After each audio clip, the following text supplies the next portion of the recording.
Selamat datang ke Champion Malaysia. We research habits that our champion Malaysians have been doing for years, some of which have never been proven. We expose these no-good tricks our Malaysians have been up to create awareness of these issues and whether or not they actually work. Champion though?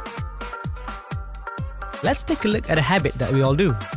When you pay cash for your petrol, you'll see the meter going to about 85% of the amount that you paid. In this case, we paid about 10 ringgit. So you'll see that it starts to slow down somewhere around 8 ringgit 60 cents and it's going to come to a complete halt when it reaches the amount that we paid.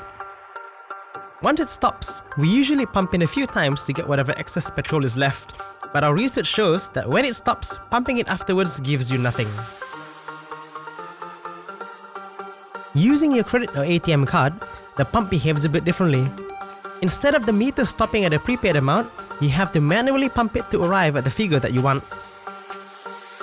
The meter also moves faster and it also means higher pressure in the pump hose.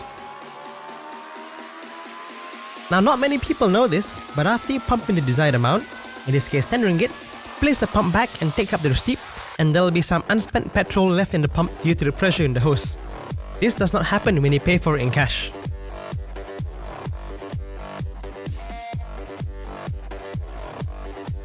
So what happens when we pay a minimum amount, say 8 cents? Well, our experiment showed that even after such an insignificant amount, we got the same, if not more, excess petrol than our 10 ringgit attempt, as you can see in our collection bottle.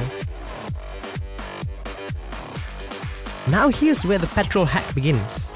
Instead of pumping the excess petrol at the end, we pump in an even more minimal amount in the beginning. In fact, we pump in something so small that it doesn't even register as a sale on a display. As you can see, it's 0 ringgit. So when you place the pump back, no receipt comes out as no transaction has been made, but the internal mechanism has been reset.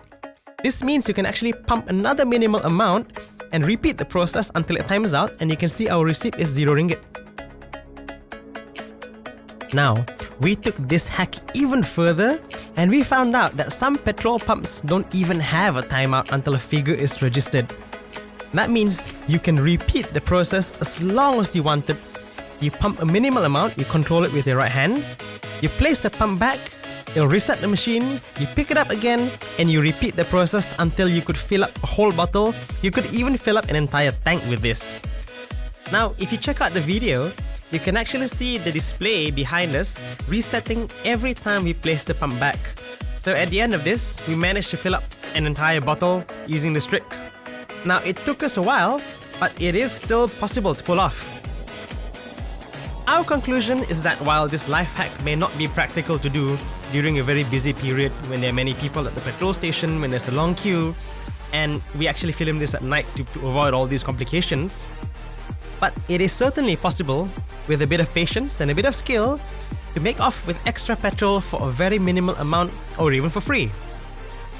So always remember, when filling up your petrol with a credit card or an ATM card, there's always that extra bit left.